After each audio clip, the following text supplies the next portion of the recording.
Greetings, everyone. Welcome to Catalyst Energies. My name is Dee. Thank you for joining me. I am so grateful that you are here, especially if you made it over from the first attempt at this morning's live stream. I'm not exactly sure what happened. It just said there was an error and I had to do it over again. So I hope you made it over to the stream. So welcome to the Starseed Ministry. It is Monday. It is June 19th, 2023.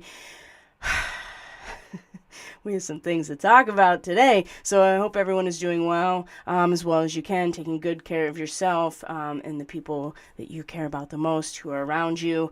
And of course, we're going to talk about the Schumann resonance today. We have to, right? Everybody's all abuzz about the strangeness, the high strangeness around the Schumann resonance today. So we'll go into that first and foremost. I'll give you my take on it. I'm not going to sit here and front like I know what's going on. I'm just going to give you my perspective based on my observations, based on my own experience, based on my own history of actually tracking and studying this data, so you can take that for what it's worth and apply it to your own process of basically your own empirical process and discovering for yourself what's really going on in front of us here on the screen. If you are paying attention, in fact, to the screen itself, some people are always listening, and that's totally fine. But what we do see in front of us right now is an image created through cymatics. And so for those of you who've already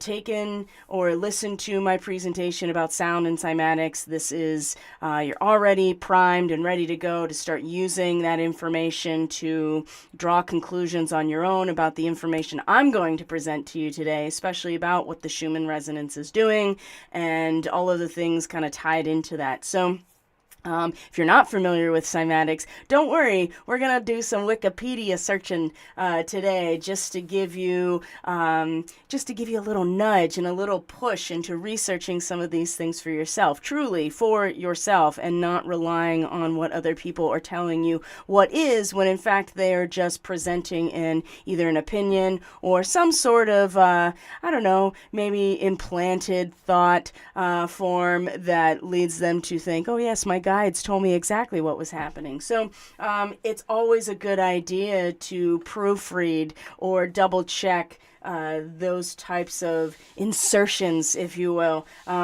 It's a safe thing and a smart thing to do, right? So we're going to talk about cymatics, we're going to talk about standing waves, we're going to talk about the Schumann. Of course, I do have a reading to offer you today, and I'm going to be really blunt. It is not looking good.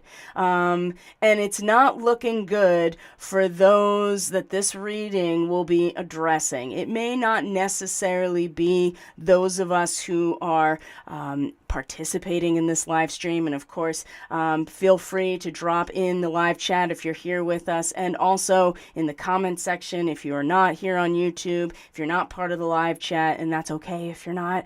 That's why I post on multiple platforms, but feel free to drop in the comments too how you're feeling, what you're thinking, what you're coming up with in terms of your own observation as we go along, because it's really in the sharing of our data that we're going to be able to come to some sort of objective perspective, or objective moving beyond the subjective, right? It's one thing for a person to have a subjective experience. It's another to put it up against other people's subjective experiences and then begin to formulate something that is inherently objective, something that we can actually point to and be like, yes, this is actually manifesting, or this is happening based on multiple reports, right, of empirical data or information. So I'm a little out of sorts at the moment just because things did not start the way they did. So my apologies if I have not welcomed you or welcomed you back, but I really am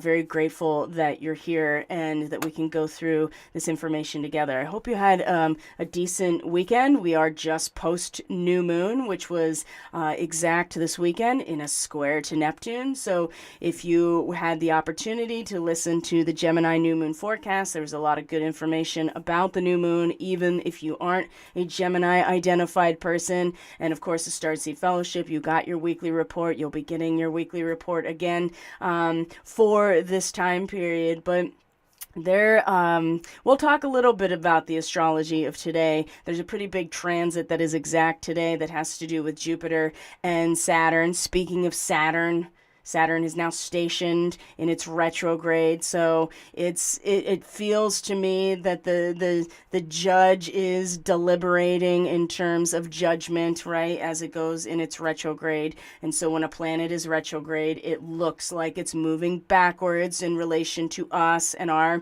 relationship to the ecliptic, our journey with the sun. And so Saturn looks like it's moving backwards and will be moving backwards in terms of the zodiac in reference to us, and that's just because it is a planet that is further out, and as we pass it in our orbit, it just appears to be going backwards. But perspective matters, right? And so there's something very deliberating that is coming through with this Saturn retrograde. Doesn't mean that there won't be a judgment, there won't be a restriction or even a goal that is reached, which Saturn seems to represent. But it's going to take some time, and there are lots of notes to go over. Maybe there are pieces of information that have to be examined more closely before we come back and accomplish something that we have started collectively and certainly individually. So we'll go over a little bit of astrology, but I'm really going to save it for the specific astrology forecast, and not the least of which is the fact that we're going to have a solstice this week as well on the 21st. And so there's going to be content coming around the solstice. I feel like the big marker, besides the fact that the sun is coming into the sign of Cancer, right? This is a turning of the wheel in terms of the season. We're embarking on a new season, which means we're ending one right now. We're coming to the end of the spring season in the northern hemisphere, and in the southern hemisphere, we're coming into the end of autumn and coming into those peak and valley moments of sunlight, which leads us to having to consider the opposite end, even though we are experiencing and in real time living out either the peak or the absolute bottom of the amount of sunlight when it comes to the solstice. And that has a lot to do with the tilt of it has everything to do, really, with the tilt of the planet on its axis in relation to the ecliptic. But as much as here in the northern hemisphere we are at peak sunlight in terms of the amount of sunlight that we get every day, we have to simultaneously acknowledge that we are moving into the yin period, and the same is the case for the southern hemisphere. They're just in the opposite, corresponding opposite position. So we have to consider where our root system is and how that translate to the release of power into the ecosystem, as it were, right? The larger structures that provide for all beings that are within its boundaries, not just each individual. So there's going to be a lot of astrology content coming out for the solstice, and certainly for the monthly membership that I'm going to focus on. But the Jupiter sextile to Saturn this week, we are in a new moon period. Let's see, Mercury is going to be in a square to Neptune coming into next week as well. And of course, the new moon in Gemini was in a square to Neptune. So there is lots of fogginess, there is lots of deception, vulnerability, weakness and vitality, confusion that comes along with Sun and the moon in a square to Neptune. But the fact that it was in a square to the new moon is putting its watermark on this entire lunar cycle, and that's something to be aware of. So I just want to make sure that the stream is doing well, that people are here. Let's see here. The stream is doing well as far as I can tell. Megan is wide awake in Tennessee, thought it was me. No, it certainly was not you. It was definitely something besides any of us, really. I had no idea what it was. So some major emotional disruptions in my nuclear family, trying to balance it and not react. That's a good idea. That's that's a really good idea. When we get into the reading today, you're going to see a lot of the signatures of things like that floating around. Mama Wolf Memory says, hey, happy to be here. I'm so happy that you're here too. Positive thoughts and vibes to y'all. Well, thank you very much, and I'm glad that you're doing well. Yesterday was a tug of war with my feelings. Yeah. I mean, that Gemini energy is still very present with the sun in these late degrees of Gemini. The new moon was conjunct Betelgeuse. By the way, this is an aside, but it's actually really very relevant. And it's kind of funny how things come into your life that you're just like, oh, that seemed random. And then you start to kind of follow the trail a little bit and you're like, whoa, maybe that wasn't that random. And it's taking me into a whole new place. So there's this local campground to my area that in October they do a Halloween-based type of event throughout the weekends in October, where people come and they decorate their campers and all the kids trick-or-treat from campsite to campsite and people dress up, blah, blah, blah. So we're going to go, and Adam from Wilmington, Delaware is here. Sorry, I totally got sidetracked because I'm just watching the live chat. Hi, Adam. It's good to see you. Thank you for being here. Good old Delaware. So, and I hope you saw my comment about, I don't have very much experience with Wilmington, but I've been to a couple punk shows, and of course, on my way to the beaches, we definitely go through Wilmington. So, anyway, so we have this local campground that does this Halloween camp out type of event. They do it throughout the weekends in October. So we were like, yeah, let's go this year because it'll be fun with my siblings' kids and we'll get dressed up. So Seth and I were talking about, let's actually like do the costuming thing and we'll do this, couples type of costuming. So we were coming up with ideas, and he actually, being the telepath that he is, precognitive and telepathic that he is, he was like, maybe we should do like Beetlejuice and Winona Ryder's character, which is Lydia, right? And by the way, just to put it out there, there is a second Beetlejuice movie that is scheduled to release in September of 2024, and Tim Burton is directing, and it's original cast coming back, including Michael Keaton, including Winona Ryder, including Catherine O'Hara, and it's scheduled for September 2024. So, I mean, we'll still be here long enough for that to come out, is my idea, or my thought. But anyway, so he's like, oh, we should do that. And I was like, that's actually a good idea. So we went through a bunch of the ideas. There was a number of them that we were thinking about, but this one kept coming around. I was like, this might be kind of a winner just because. And so then it popped up on the feed on, one of the streaming platforms. And I was like, we should watch it because we need to like get into character and start like really, getting ourselves familiar with the character. And it's been a while since I've watched that movie. And of course, anybody who was born in the late 70s, and especially as an 80s kid, that Beetlejuice was like part of growing up, even as a 90s kid, right? Because it was released in 88. So we watched that movie, and I will tell you what, there is so much in there. I was like, oh, well, that's interesting. Oh, that explains quite a bit, actually. Oh, man, they really were dropping a lot in this movie about, being in a neuromorphic chipset. Some of you might know what I'm talking about. Some of you might not. That's okay. Eventually, we're going to make sure everybody knows what that term is. But in the meantime, the fact that when the main dead characters get the handbook for the recently deceased, and he says, it reads like stereo instructions. Oh, that's interesting. Huh, you mean like mathematics and geometry and electronics? Oh, that's very interesting. Why would a book on being deceased read like stereo instructions if it's all kind of an organic soul thing? That's very interesting. And then, of course, when they step out of their home, they are on Saturn. Oh, that's interesting too. Anyway, I just would recommend that if you really want to get some insight into how things are operating on the quote-unquote astral plane, you might want to watch Beetlejuice. And speaking of Beetlejuice, this is where the new moon was conjunct, the star Betelgeuse, okay? So there was all these weird things that came around that led me down that trail. And I'm just passing it on to you. So, my friends, let's start getting into the Schumann resonance. I know. And I have intentionally not engaged with any other information around this on purpose, because I wanted to make sure that what I was feeling, what I was perceiving, what was coming to me through my own cognition was my own, right? And I'm just going to share with you what I see and what I am coming to in terms of observation and conclusion. And so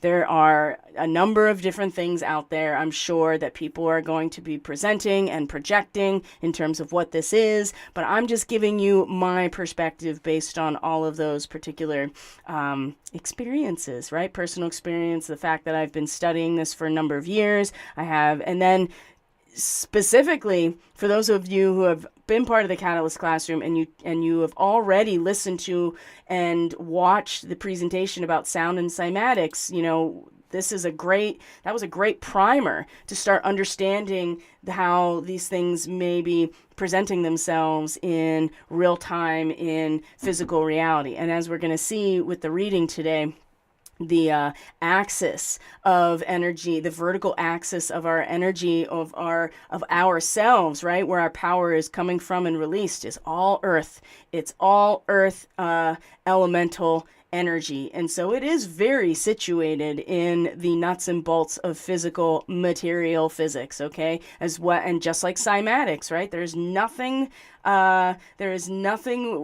that is esoteric about any of this, right? This is material physics. This is something that is very easily researched as well, and in fact is being utilized and has been for a long time, but it's now starting to come out through the scientific papers and things like that about the applications, the technological applications of cymatics that are beyond just a spiritual aspect. So this is just an image to kind of get you in the mindset. So let's start looking at the crazy Schumann resonance. And truly, it's not like I'm a geophysicist. I haven't been studying this for decades upon decades, so I would be curious to see what those folks are having to say, although I don't entirely trust anybody who at this point has gotten trained and is still steeped in academia because, well, that's just because. Anyway, here we go. Here is our just bizarre Schumann resonance pattern that we're going to see. So the standard pattern that we're all familiar with has more to do with what's on the left-hand side here, and which is much more of an expression of a sound wave, basically. Like if you've ever looked at the rendering of sound in terms of its wave patterns, right? Amplitude and frequency and quality or tone, it looks like this, right? So then we have a blackout briefly, and then we start getting this pattern, which again, I have never seen before. Okay, and I'm not saying that it hasn't happened before, I just haven't seen it before. And if anybody, I personally am like, this is not a glitch, right? This is not an equipment failure, right? Now, for those of you who, like I said, are already hip to the field of cymatics, have watched or listened to the presentation I've done because you're part of the Catalyst Classroom, these types of consistent geometric patterns, they look really familiar, right? And they are very consistent along this graph here, right? And so many of us have probably already seen this and we're going, what is this? And certainly yesterday was the day that I was like, I don't know what this is, but I'm going to sit on this for today until I can come to some sort of conclusion about what maybe this could be, right? So you have, instead of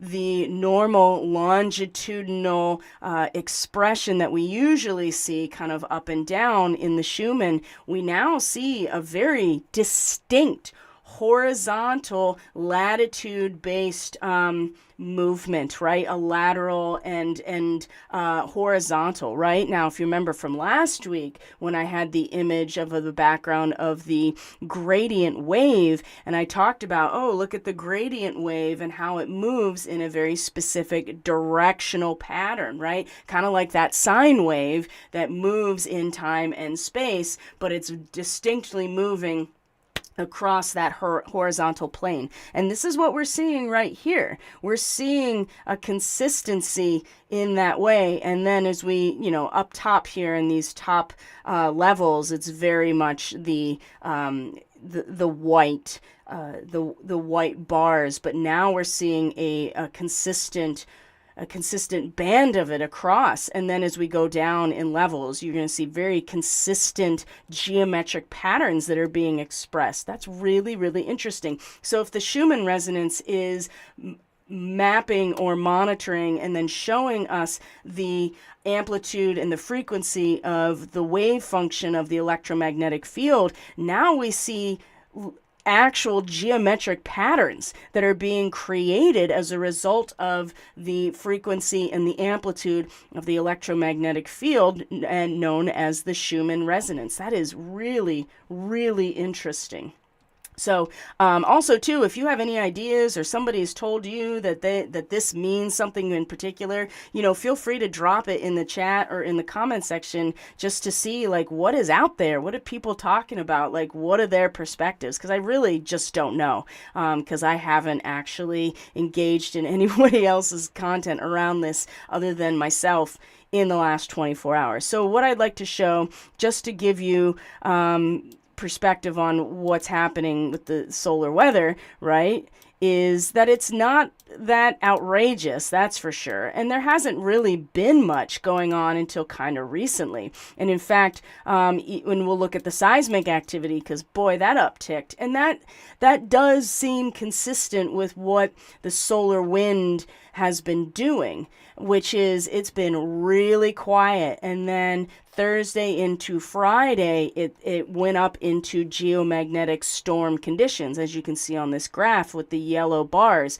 And that is indicating that the solar wind speed and the temperature and even the density was increased. And then you also have the stability of the geomagnetic field itself being bombarded around by the introduction of solar wind. And this is coming from, and you can see here, before I get ahead of myself, you can see that even since Saturday, Sunday, and even into today at this point, it is starting to come back down to a baseline here of stability, right? So what I noticed Thursday into Friday is I got a headache out of nowhere, right in the top of my head, and with a very focused type of biofield practice of, basically channeling Reiki for myself and using certain stones and minerals, I was able to help balance that out in my own body, and then my headache started to subside. So, people have different experiences of this, but the Schumann wasn't really doing, it was amplifying, but it wasn't doing what this is, whatever this is, which again, I have some ideas of what this is. So, but they're just my ideas based on my experience. So you can see that there have been solar storm conditions. The solar wind has been very elevated. It's starting to drop in terms of its speed and its temperature. The density of it, right? Parts per density is like, parts per volume essentially is pretty consistent, but the storm conditions are starting to lessen, right? And so one of the things that is related to that, in terms of that type of solar activity, is that we have a number of coronal holes that were facing us. As you can see, as of today, they're starting to turn out of view. So we're still probably getting Spaceweather.com is predicting that the full brunt of this solar wind from these 3 coronal holes is going to get to us by the solstice, and that very well could be the case, but we're already starting to feel it. And so there may be an uptick. It's absolutely possible, but I also feel like we were getting it already, and that had a lot to do with that solar wind. Now, the other thing about that in terms of seismic activity is that, just a couple days ago, Dutch Sense was like, there is a very marked, there's a very marked lack of any major earthquakes. And I noticed it too. Even before I even listened to that report, I was like, man, there's really not much going on. And there wasn't a lot of solar activity necessarily. Now the uptick since then, as you can see, a big 6.4 down in Mexico here, and South Africa, there was a large 6 magnitude quake along this fault line right here, south of South Africa, and there's a lot more 6 and upper 5 activity. Well, of course, according to USGS, since the solar wind enhancement and that solar storm conditions, which is pretty consistent, right? That there is an uptick in the geomagnetic unrest, and then seismic activity starts to move around as well. So that's not outside of the realm. What was weird was that there was nothing really happening. And as soon as he says that and puts that report out, then you're just like, then you notice that, oh yeah, they're starting to report some bigger earthquakes. Now, his assertion is that there is possibly technology that can just as much suppress this activity as much as it can enhance it, right? So direct energy weapons, for instance. And, these are the types of phrases that when you say on YouTube, you get your stream messed with. So we'll have to be careful here. But what I think is really interesting is that now you see the uptick in seismic activity. You do see the uptick in solar wind, but that still doesn't account for what the Schumann is actually doing. So we looked at the Schumann. So let's do a little research here. And this is just to get you going. And again, those of you who've they're part of the Catalyst Classroom, you've had access to the cymatics presentation, you already are ahead of the curve on this because you know where this is going because I've already talked about it. Or if you were just familiar with this on your own because of your own research, your own background, then you already know. But this is just to kind of give you a nudge to do some of your own research. So a standing wave. So in physics, a standing wave or a stationary wave is a wave that oscillates in time but whose peak amplitude profile does not move in space. So it shows you the GIF here of what happens is that it's not moving, right? It's not moving through space. It's not propagating through space. It is oscillating in its stationary position. But it oscillates in time, right? Which is really interesting when you think about time and space in a third dimensional framework are really meant to be connected to each other. That's kind of the idea of even the basic Einstein idea of time-space being a fabric that actually responds to waves, right? And moves in a wave even. But I would say responds to one. So here's your standing wave. The peak amplitude, now listen, the peak amplitude of the wave oscillations at any point in space is constant with respect to time, and the oscillations at different points throughout the wave are in phase. So the locations at which the absolute value of the amplitude is minimum are called the nodes, right? Okay, so this is a whole thing. Now we're going to get into standing waves being first described by our friend Michael Faraday here, and we're going to get into what a Faraday wave is. But let me just take you back real quick. Now, remember what it said about the amplitude being consistent across time. And if we go to the Schumann here, and just give me one moment to make sure that it's all queued up for you appropriately.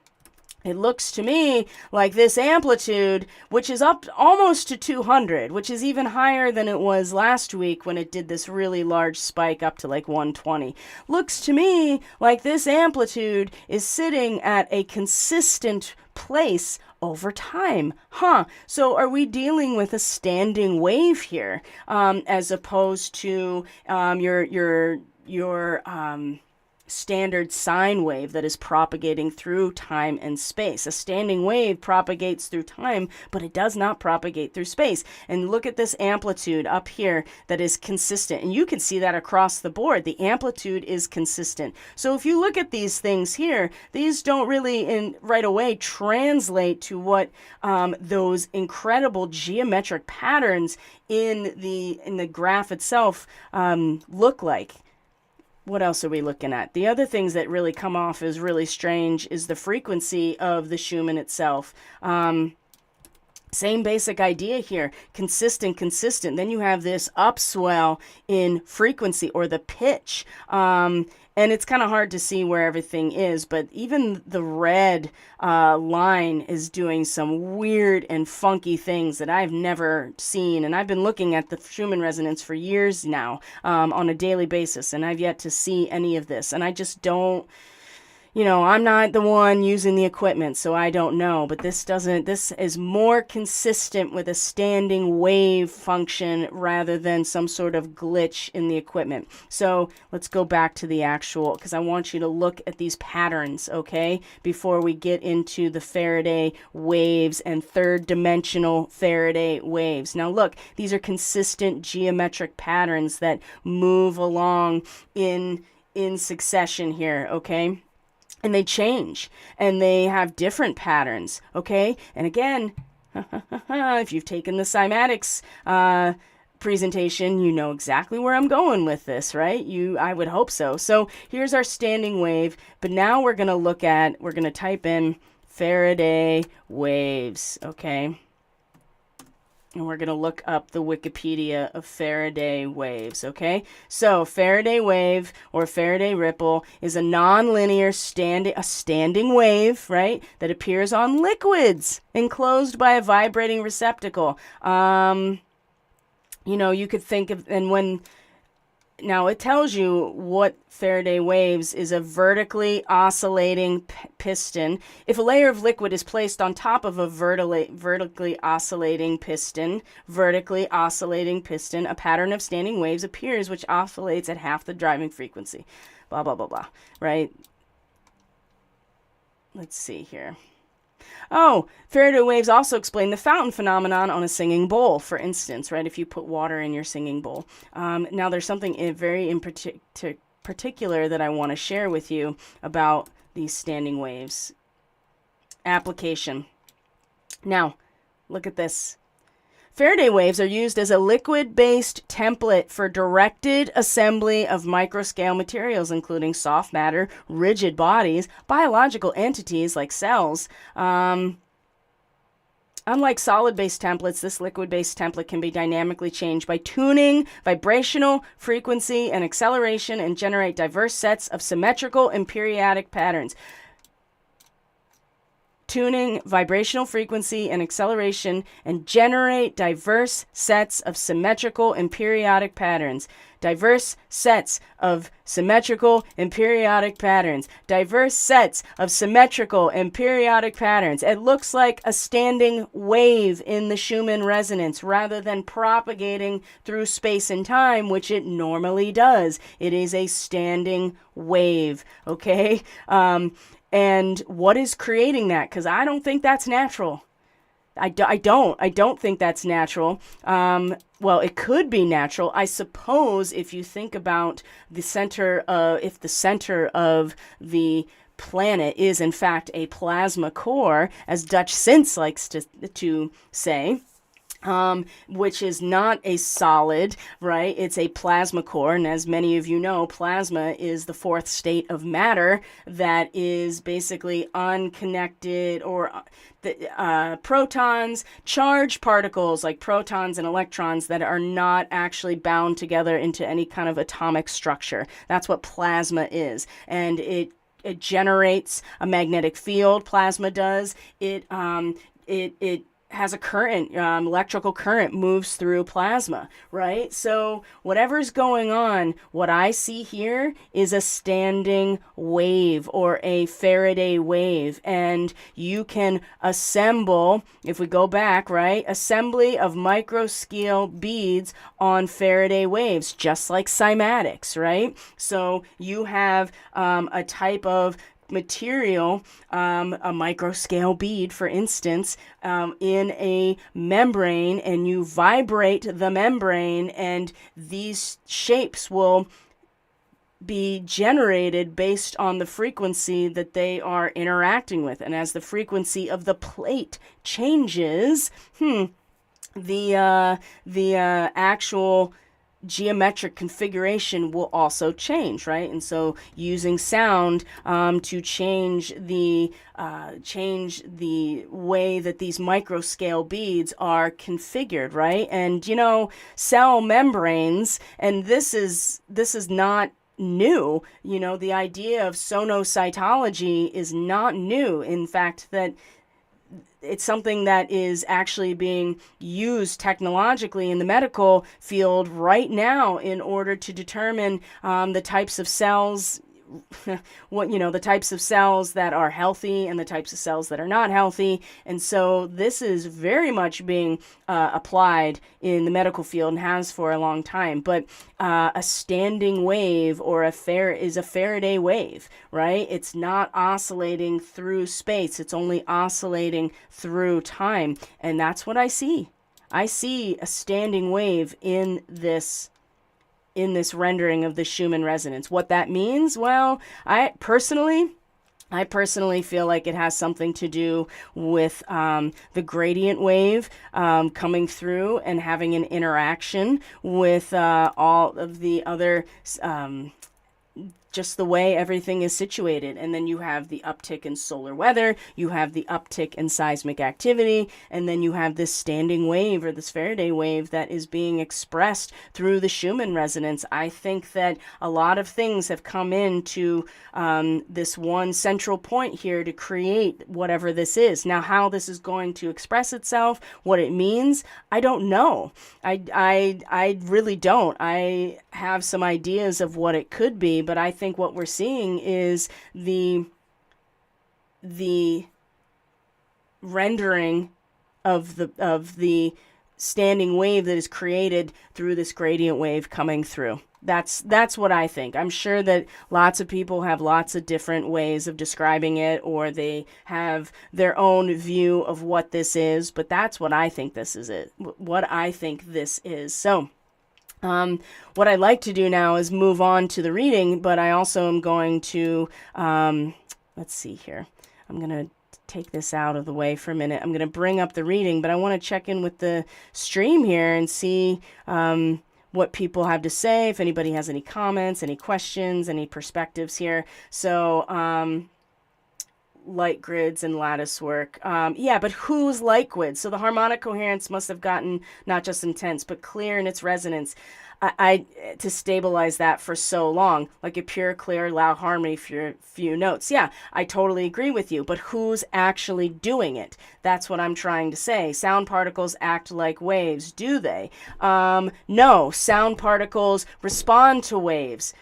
Sound particles. I see what you mean. No, sound is not a particle. Sound is moving matter, which are particles, through time and space, right? And so again, if you took the sound or cymatics presentation that I did, then you'll know that sound moves in a longitudinal wave function. So earth-side speakers to modify the plastic surface. Earth-side speaker. Yeah, but whose speakers? That's the point I'm trying to make here.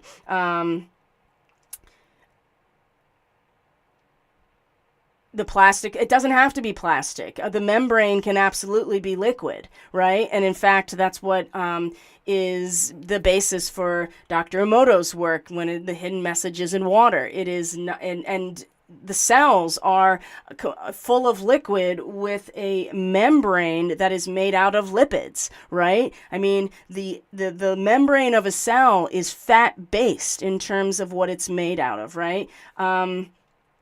Yeah, that makes sense. That it's this geometrical that it's a geometrical grid, absolutely, in a lattice work. My point is who and what is responsible for creating this? Is this a natural phenomenon?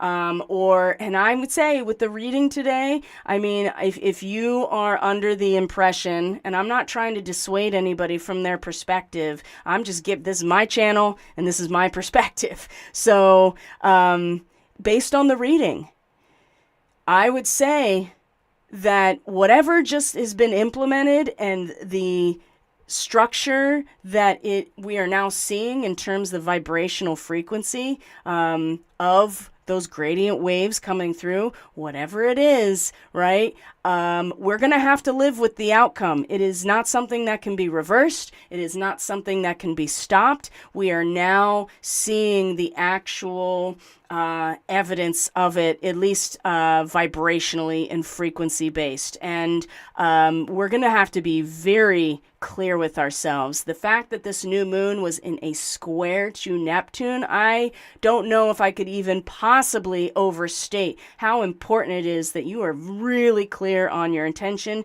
that you are absolutely grounded into the actual Earth Star chakra as much as you can, and knowing the difference between that and what's been hijacked. Absolutely. So, let's get into the reading, because I want you to see why I'm coming to those conclusions as well, because and like I said, this reading, there's a group of people that this reading is really directed at that's not really us, right? But if we don't want to get caught up in this, because the tower reversed is not a good sign. Okay, now the tower, no matter how you swing it, is going to be destructive. It is going to be chaotic. It's going to be the tower moment, right? But when it's reversed, it's not a good sign. It is chaos. It's blind destruction. It is completely just not even acknowledging that something is about to be destroyed. And what goes around comes around. I really meant that. And let's just get into the reading. And in no way am I, people are doing really well right now. There's been many, there has been how do I say this? For all of the downturn, the controlled downturn, which is what I feel like this tower reversed really is. And as much as those who are implementing it believe truly that they're doing the right thing, you still have to contend with what has been put into place. And you truly are going to enjoy the fruits of your labor, or certainly be sitting with it, right? And it's going to be really important that we are very clear with ourselves. That new moon, the new moon square Neptune. Okay. I hope that I'm not trying to discourage anybody. And the people that have already gone through some sort of really destabilizing, shocking Uranian. Remember, Uranus is in Taurus. People that have already gone through something within the last week or so, that is the influence of the Great Spirit coming into people's lives and being like, listen, if this doesn't get righted right now, then there is no righting this. And you're going to see that with the first quarter moon, actually. We'll talk more about that on the astrology coming up for the membership. So if that's something that you're interested in, you want access to that weekly astrology, you're going to have to sign up for the Starseed Fellowship, and there is a link in the description box for that. So, but what I can say about that is this is not meant to be discouraging for people who have already kind of gone through some sort of upheaval already, because that is the influence of Gabriel coming into people's lives and being like, listen, this is what needs to be adjusted, and sometimes there needs to be some sort of upset or destabilizing moment in order to, kick your ass into gear to be like, listen, I got to get this shit figured out. I need to actually put myself where I need to be, or something that you didn't even know was happening gets brought to your attention and you're like, whoa, I had no idea. But it's time to right the ship. And when the sun comes into Cancer on the solstice, that is where people plant their flag. There is a point of no return that is absolutely days away here. And for those who have already implemented this gradient wave, and it's not like it's the first one, there have been several, but this one, there's no coming back from this one, right? And I just, for those who are listening here that are really not part of this group but are listening anyway, I just want you to know that coming into this situation with a lack of virtue or a misguided sense of virtue with this Three of Wands reversed, it is not going to be, unless what you want is blind destruction and chaos, in which case, fine. That could very well be what is the motivating factor here. But it's really essential that we are so grounded that we are not really influenced by this, as much as that can be possible. I don't think that's really possible anymore, but let's get into it. Let's get right into it, my friends. So here's our Three of Wands, which is virtue in the Thoth deck, the Sun in Aries, right? So in its reversal, we're going to... when this card is upright, it is about developing and maintaining high standards of behavior. The virtue is not so much about doing the right thing, but it's about your standard of behavior, like having confidence and strength of character to live out those standards. The Sun in Aries, which of course is, the vernal equinox. It's the beginning in many ways. So when this card is reversed, there's overestimation of self, which I'm really feeling with this reading, by the way, but also conceit, treachery, pride, with all of this Leo energy right now, with the moon that's going to soon come into Leo in the next day or so, Lilith in Leo, Mars in Leo, Venus in Leo. Leo in the 5th house has got pride all over it, okay? So insolence, that's also part of this. This card, as the causal factor, is showing that all of these kind of warped and inverted sense of virtue is really the seed point or the beginning point of how this turns out. And of course, the Tower card itself, Mars is the agent, and Mars in Leo. Whew, boy, we do have a Mars square Uranus coming as well. Not too long from now. So, and already was in a conjunction with Lilith on the 16th as well. So, if you are overestimating yourself, if you have this virtue signaling type of mentality that is really driving your self-expression, if your high standards of behavior are based on conceit or pride or just a sense of treachery in general, this is not a good place to be starting, okay? And this is why being grounded into where is your standard of behavior? Where's your integrity, right? Do you have the confidence and strength to act out of that place, those standards? Or are you going to get kind of caught up in the moment here of what you feel is virtue, or somebody else presenting that they're virtuous when they're not? And this is also a big part of this reading, because no matter how you shake it, the gain, you reap what you sow, right? You enjoy the fruits of your labor, whether they are tasty or not, right?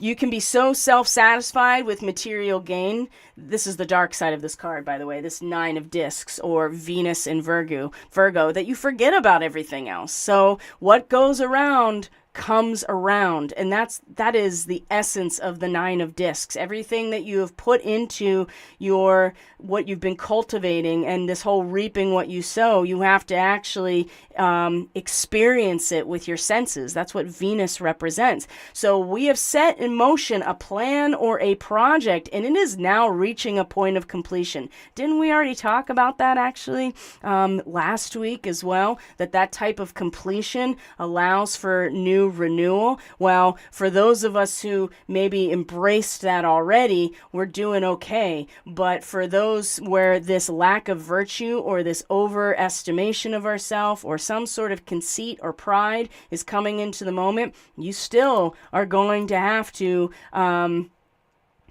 sit with the plan or project that has now reached a point of completion and that has come to fruition, right? Venus is not always, all of these planets, all of these luminaries, all of these symbols and archetypes, they all have their spectrum of experience. It's not always good and it's not always bad, depending on what it is. But Venus is all about where our, that we physically, materially, in our senses have to experience something, and we make decisions based on that. And your crop could be all moldy and you're still going to have to sit with it, right? And you have to maybe consider, how did I get here? Well, there may not be time necessarily to figure that out. And I am really hoping that this reading is kind of one of those last ditch efforts to be like, do I really want to sit with what is coming to fruition based on this? Do I really know what my standards are? Can I live them out, right? Or am I going to be negatively influenced by someone else's, fake virtue? And this gives me no pleasure, believe me. And I don't... All right, let's move on. The King of Keys is our energetic root here, all right? This is a confident, very astute, but very goal-oriented energy. So the court cards are absolutely, representing actual people, either outside of us, aspects of us, somebody in our life. And I would say this is a really strong part of who we are and where we are rooted into this masculine, earth-based energy. So the King of Keys is very entrepreneurial, and this is a man of authority, confident, astute, perhaps more focused on goals than people. That's something to be aware of. More goal-oriented than people-oriented, but this is somebody who gets it done. And there's a reason this individual is the king of their kingdom, right? Because they are goal-focused, because they are oriented towards what they're accomplishing, right? So what's in the earth signs right now? Well, we have Uranus in Taurus, we have the North Node in Taurus, we have Jupiter in Taurus, right? We have Pluto now in Capricorn, and we will soon have a moon in Virgo, opposite Saturn, in Pisces. But ultimately, when we look at what's surrounding this particular card as well, the kiwi and consulting the bones, I feel like that, again, this is very grounding, and it's really coming back to we need to be kind of the master of our own energetic domain, right? So you got to know exactly what that feels like to tap into the Earth star, what it means to tap into the heartbeat of the actual planet, what it means to tap into the natural telluric energy of the planet, and how that energy eventually is released into your experience. Who is this king for you? Is this someone in your life that is this an authority figure that you are really drawing your power from? Is this a part of you? I would recommend considering that we have the kiwi, which is like a walking meditation, and we'll get into more specifics about that. And then consult the bones. I mean, the bones are absolutely a physical manifestation. I feel like that is Saturn all day long and Capricorn, right? Especially Pluto in Capricorn right now in its retrograde, just now coming back into Capricorn. There may be opportunities here, and I would say there are opportunities here to, you can't stop this wave that's coming through here, but what you can do is tap into what is natural. So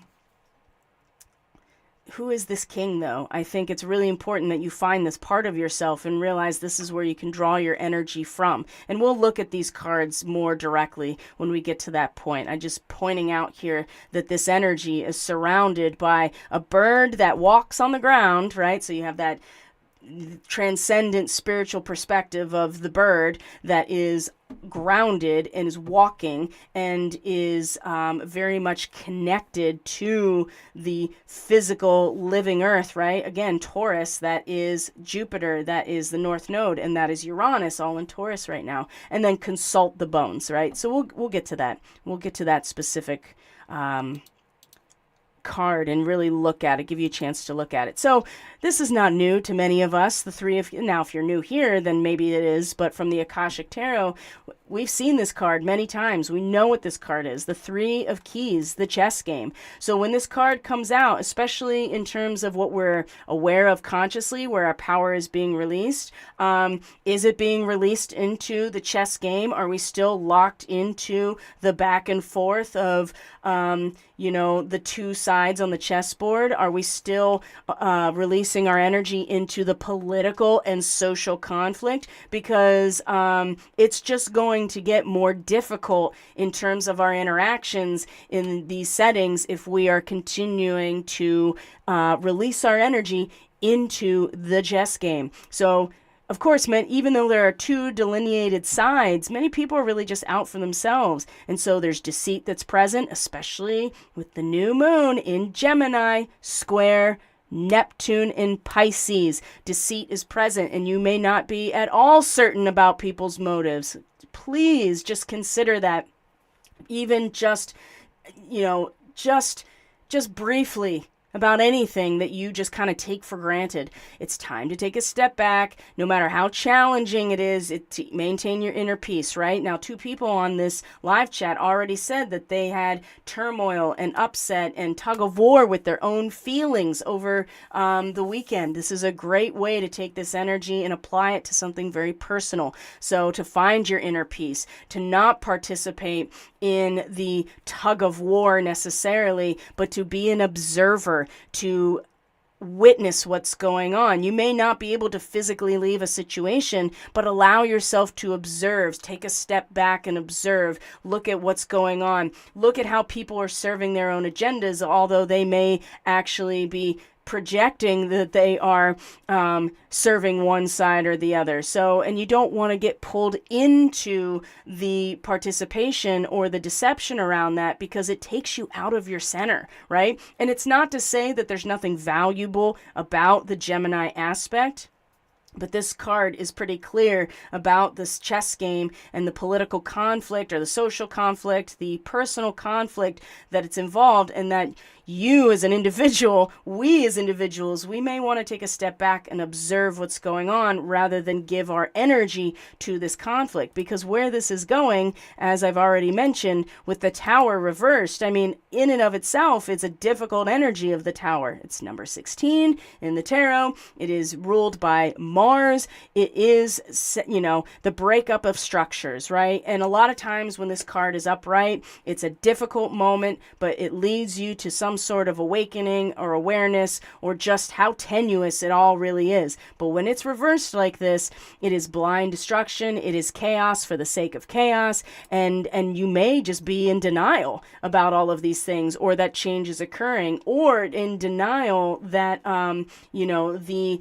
controlled demolition or controlled downturn to quote unquote wake people up is actually not going to go the way that I think is being conceptualized. That's just my opinion about it. I personally don't think it's going to go that way, but I have a feeling that people who really believe that they are somehow, agents of the evolution of humanity here, they're in for having to live with the blind destruction and chaos that is coming as a result of coming into this situation with a lack of actual virtue, right? And so being conceited, overestimating yourself, getting caught up in your own pride, and, thinking that you're somehow more than you really are, instead of cultivating your relationship with source or divinity or God, and certainly with the natural energies of this planet, right, of Earth, where we are very much a part of. So this is not an easy reading, okay? And if we just look not at the stuff surrounding it, the guidance and wisdom cards that I pull surrounding these things, if we're just looking at this axis here, it's, if you are super goal oriented and not people oriented, and your energy is being released into the chess game in and of itself, you will, I feel like, you're, what goes around comes around. That's what I'm going to say about it. Okay. And there's no bypassing the divine in any of this, right? And this is where the square with Neptune and Pisces. I know that Neptune and Pisces is, has all of the smoke and mirrors aspect, but it's going to station retrograde very soon. And that smoke is going to clear, and that fog is going to clear. And we're still going to have to contend with what we see and experience in that realm without as much of the smoke and mirrors and propaganda and delusion around it. So, all right.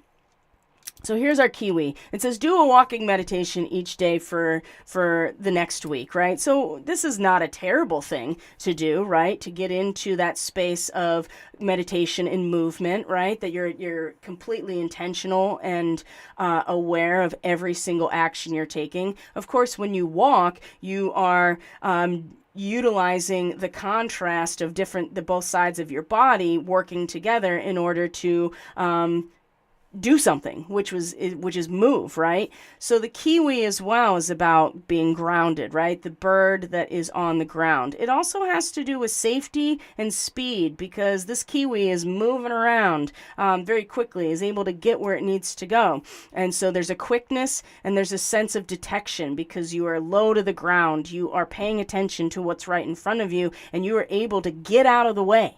Right? You're able to get out of the way because you're not relying necessarily on all the other big stuff that's happening, but you are absolutely plugged into your own biofield. You can feel your own body and your own energy field, and you're connected to the actual natural telluric energy of the planet, and it's going to help, move you around, or you will move, I should say, based on what you are feeling, right? And so one of the things that I've noticed is that the more that I work with my biofield or my aura through my own practice, I've noticed that sometimes I will start having the experience of piloerection that I have without doing it on purpose. And it's not because it's frizzen or it's based on, some other experience. It's I could just be sitting there, just doing nothing, and all of a sudden it starts happening. That is your body telling you, okay, you got to strengthen that field. You got to shield yourself. Something is going on. So the Kiwi, I feel like the Kiwi, and then between that and consult the bones, discernment, noticing the signs. And it also says keep an open mind. And I think that's a big indicator of the Uranus types of transits that are coming up, especially because Mars is going to square Uranus. The moon is going to square Uranus when it's in Leo as well in the next couple of days. Discernment. And consult the bones, right? The bones, it is the scaffolding, right? It is the mineral structure of the earth as well. I think that there's a lot of layers to this consulting the bones to really get our sense of where is that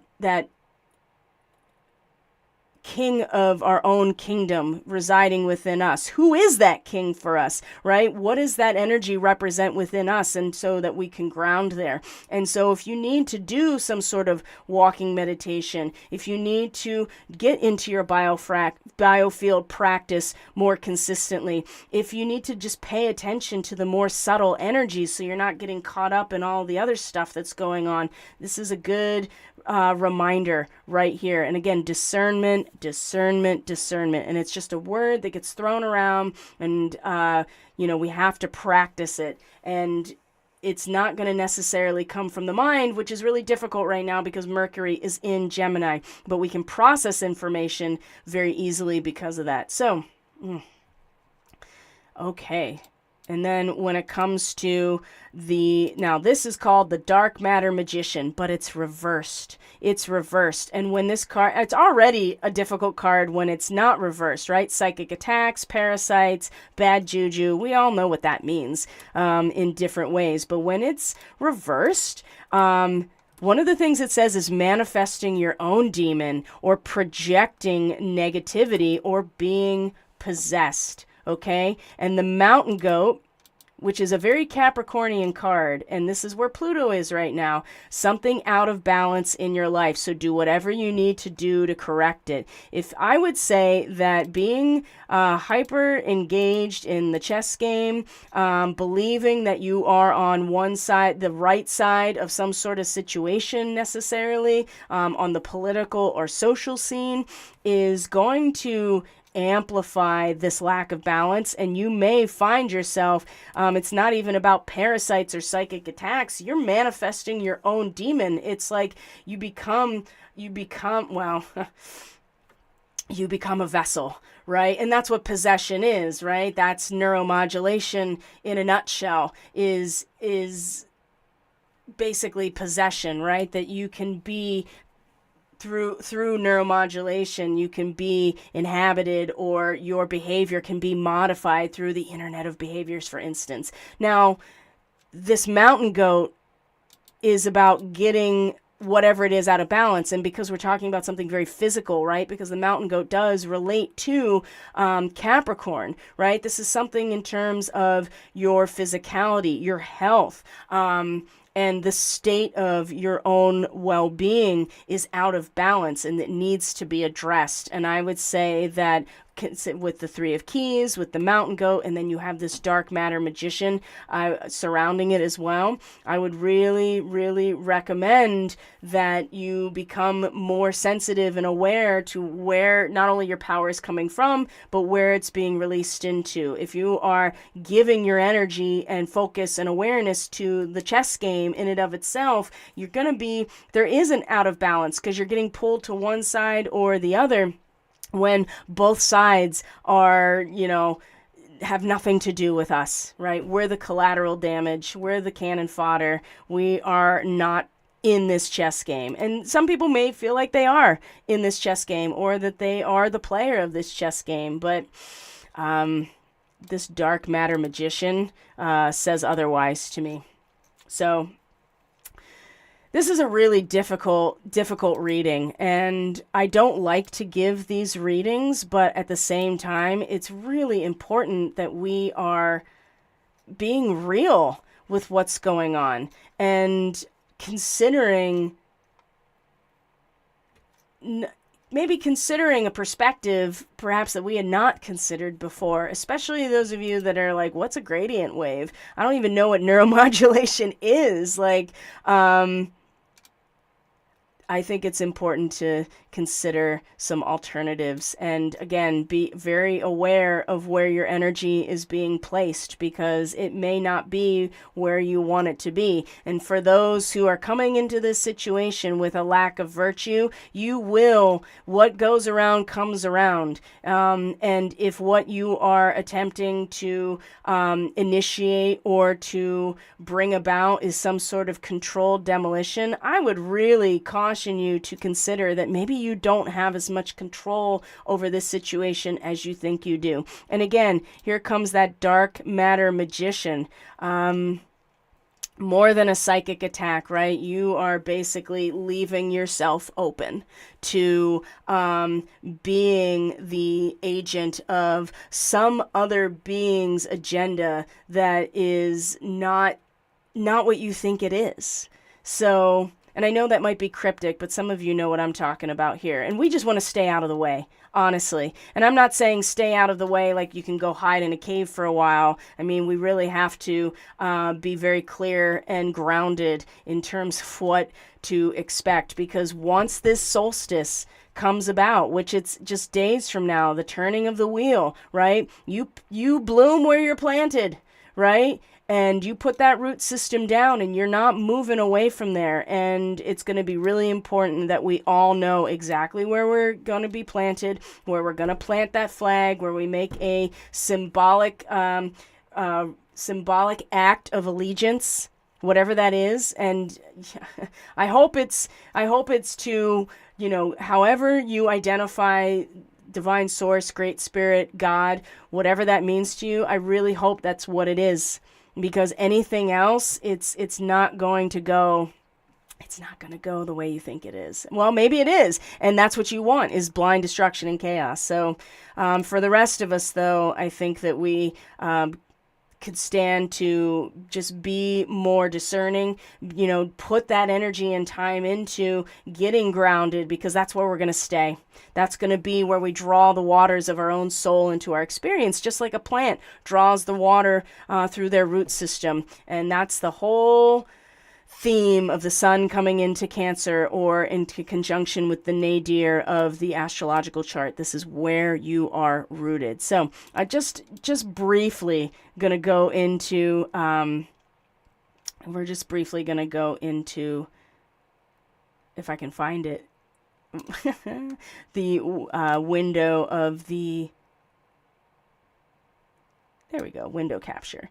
We're going to look at the astrology chart, and then we're gonna call it a day, I think, here. Also, if you are interested in a solstice personal forecast, the window is absolutely closing on those readings, so you can link to that in the description box below, as well as the Starseed readings. All of those readings are currently discounted on my website as well. You can also get to that through the link in the description box, but the window on both of those services is closing very rapidly. So if you are considering it, or had been considering it, you may want to consider booking it sooner than later, so that you can actually get it at the sale rate. And of course, the solstice, once that passes, I won't be offering the seasonal forecast anymore. So here is today's chart. And the thing that I want to talk about in relation to all of this is the Jupiter-Saturn sextile, because Saturn is now station retrograde. So it's going to be retrograde until November, right? So it's not going to come out of its shadow period until closer to 2024. So, which means that Saturn's not going to return to the position that it has retrograded until, like I said, closer into 2024. So early November is when Saturn is going to station direct. So it'll go back to 0 degrees Pisces. So Saturn's not leaving Pisces this time. It's going to stay in Pisces, and then come out of its shadow.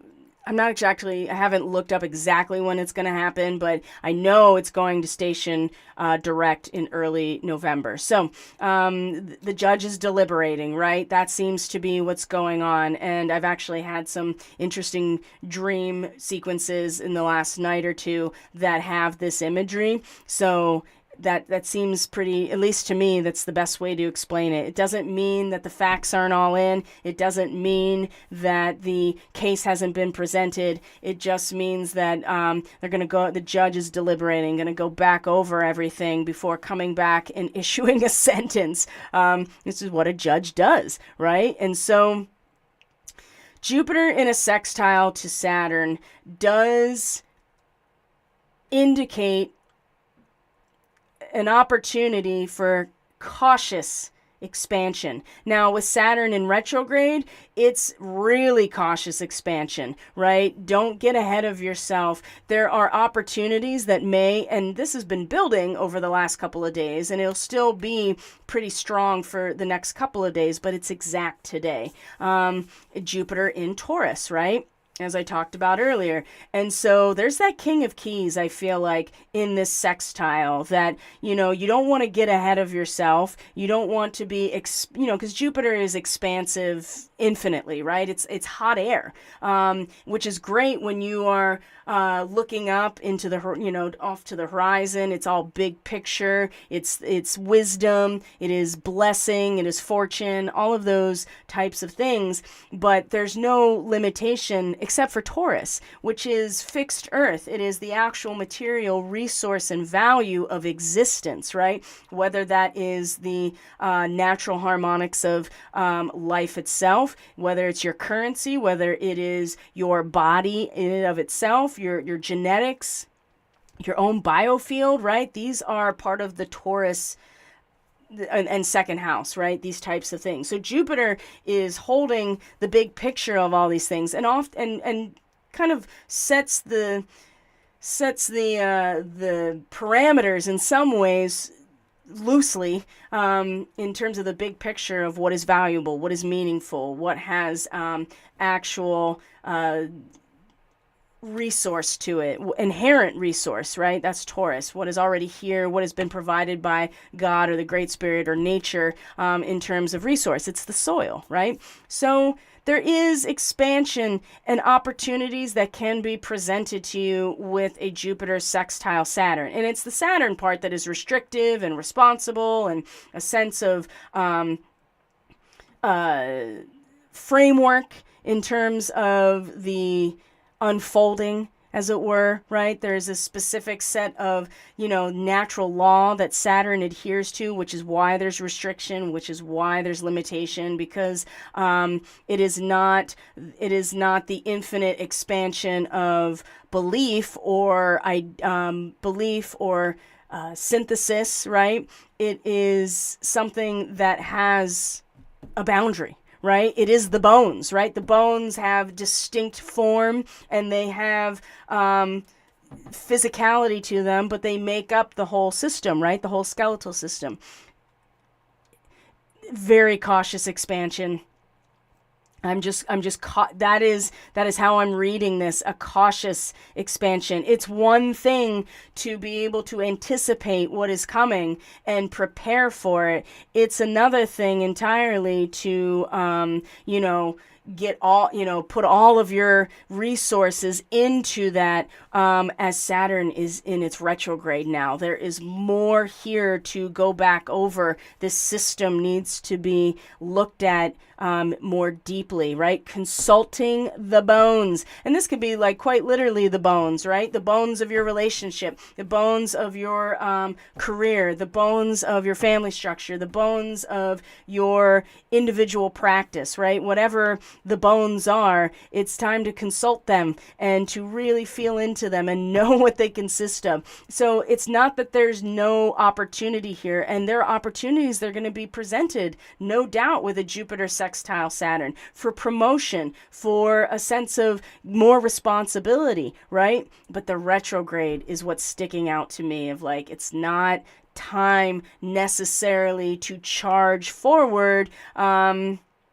And maybe some people are going to do that. But to me, with the retrograde, it does seem like that there is a need for more discernment about what this is. And it doesn't mean it won't be presented to you. That's kind of the trick, right? Is that these opportunities to expand on your resources may be presented to you, but the sextile with Saturn in its retrograde is going to take that opportunity and take it back into where Saturn has already been, right? And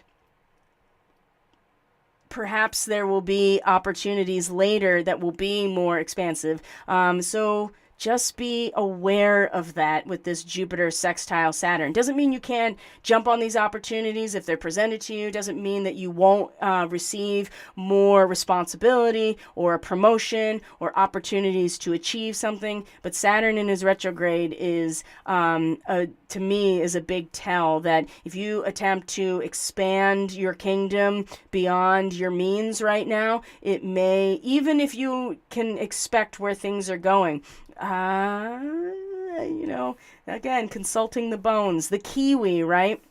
The kiwi is saying that you are so close to the ground, you are so tapped into the flow and the language of the natural telluric energy that when it is time to move, when it is time to act, you will be able to. Then you'll know when it's time to expand. But I get the sense here that there is an enticement to expand when maybe it's not quite time yet. So, or to be very mindful, very discerning about where you expand into and for what reasons. So that is this Jupiter sextile Saturn that is exact today. Now the moon is in Cancer, and it is conjunct Sirius right now. So, and it of course is only going to be briefly here, but this is the home territory of Cancer. And so emotionally, intuitively, subconsciously, we are feeling it very deeply. We're very sensitive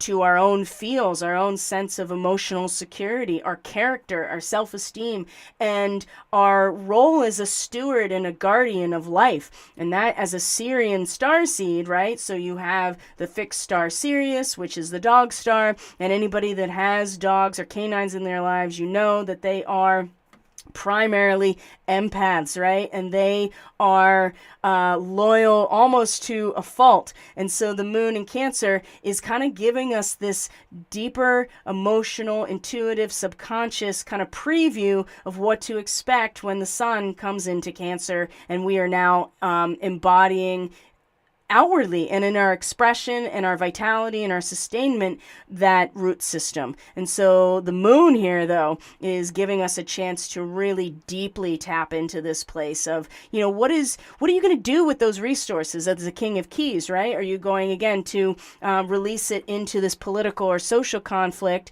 or are you actually going to, as the economic ninja is always talking about, which I really appreciate, are you going to utilize your connection, your the king, being the sovereign of your own kingdom, right? Are you going to utilize that to actually expand for the sake of the kingdom, right? Whatever that means to you. And it all starts with where your individual root system is what Cancer and the fourth house and the nadir of the chart really represents, right? There is no forest without the plants having root systems for themselves. And this is coming up really strongly. Like, where's your root system? What does it feel like? How does it sustain you and stabilize you as shit around you goes haywire, right? Does it allow you to come back to center and be the observer to all of the chaos and destruction going on around you? Or are you being pulled into all of the dynamics in this place emotionally because your boundaries aren't very good, or that you don't have a stable root system? I'd say right now, especially the moon conjunct Sirius, and if you're a Sirian starseed and you already know that, you're really feeling it.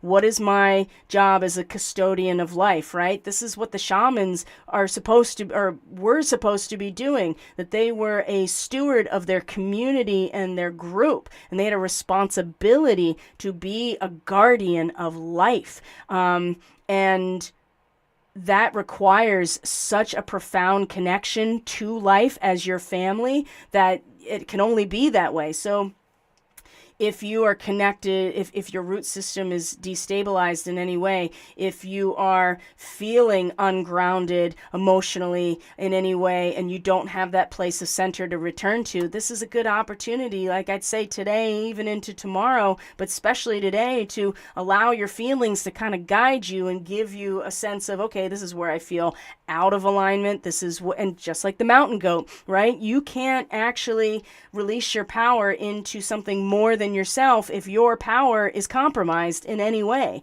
And I think there's been tons of things that have happened and continue to happen to compromise that connection. And one of those things is that gradient wave coming through has really I don't want to say it's solidified, but it's so powerful that it is creating geometric patterns, just like in cymatics, right? That can be very difficult to get out of the pattern if we are not connecting into a frequency pattern that is not that wave, okay? It has to be something that is God's, right? Or great spirit or divine source, right? And it has to be the actual Schumann resonance, which I think is really difficult to connect into unless you're very practiced at it and you know the difference in your body. You can feel the difference because not everybody does. And if you're not even remotely aware of this or practicing it, it's very easy to, and we've all done it. That's the other thing, like, especially if you're a starseed. I mean, my gosh, you're just getting things siphoned, you're getting your abilities siphoned right out of you. And you won't even know any different, right? And that's something that is more, and I've talked about this too. This is the responsibility of being identified as starseed, is that we have to be aware of this, because otherwise we are just inadvertently participating in this whole destructive plan and not even being aware of it. And I think I'm going to leave it there for today. So let me check in with the stream. It looks like it's moving all over the place here. And I want to make sure that I address people. Let's see here.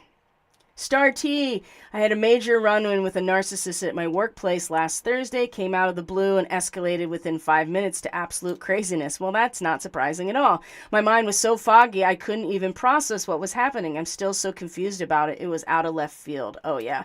That sounds a lot like... that sounds a lot too like this new moon coming into frame here. So thank you for sharing. E. Perry, hello back.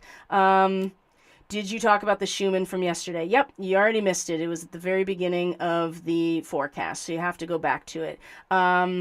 Let's see. Bipolar manifestations possible of the emotional, mental, and physical levels. Got it. Yes. I feel these dark energies big time right now. It is a real buzzkill. Yeah, I totally agree with you, actually. I think it's a buzzkill as well. Hard to stay out of the way when the dark forces are hunting down the light. That's how it feels. No, I think you are not wrong, actually, Star T. I think you're absolutely right. I feel like we have to stand our ground and stop hiding and playing small. Totally agree. Trying to navigate hell as if it isn't. Wow. That is something profound right there. Thank you for sharing that. Enticement to expand, even though it may not be the right time yet. It sounds like, Adam, you're feeling that too, right? And what better, what better way to destabilize you or have you expand beyond your ability to stay grounded in that expansion than to entice you? And then Alex K says, Schumann always messes with my sleep schedule. Yeah, and the circadian rhythm is absolutely what's being targeted. And I would have to agree with you on that. So feeling what you're saying. So Mama Wolf Memory says, so feeling what you're saying. Maybe it's because I haven't been grounding as much as I should, but trying to communicate with others can go awry in a nanosecond. Yeah, absolutely. Buzzkill indeed. It does take time. I feel like this, I do feel like that it does take time. And Adam, you're really, I think you're really on to something in this moment here when you talked about like the enticement to expand before it's time. Because I definitely feel like that's, I really do feel like that is, I'm getting lost here because I'm getting lost because I keep looking at the chat. I won't do that right now. I do feel like that there's something to that, and the Jupiter sextile Saturn in its retrograde. And keep in mind that Saturn is opposite Alpha Draconis, and that when the moon comes into opposition to Saturn, which will be in this first, waxing gibbous phase, that the moon will be directly conjunct Alpha Draconis opposite Saturn. And I feel like that enticement is going to get even stronger, if that makes sense, right? And I'm not saying that we can't step out and start to kind of learn the steps, and maybe that actually is what could be very useful to us, is that if you try to go beyond what you actually are able to do or that you're capable of doing, that's when you don't want to overextend yourself, basically. And in the physical and material, especially with Jupiter, it could be very easy to do. And I think that when the moon comes into Virgo, I think that's going to be a great opportunity for people to be much more in reality check in terms of their feelings, their intuitive landscape, what they're feeling. Not only emotionally, but subconsciously, about how to navigate this, right? Because Virgo's one foot in front of the other. It's not glamorous. It's not sexy like Leo is, right? And we have Venus and Mars and Lilith all in Leo right now. So there's such a sense of like, all of the passion and exhilaration that we're acting on and feeling in our senses right now. But once the moon comes into Virgo, I think that's where you can really just put that kiwi, right? The walking meditation, one foot in front of the other, intentional. It's under the surface. It is pulling what you need out of the environment into your works, your labors, your service. And maybe our service can be best rendered right now towards this process for ourselves, because there are aspects that have been put into place, and this is my opinion, that are not going to be turned off. They're not going to be reversed, and they're certainly going to find expression.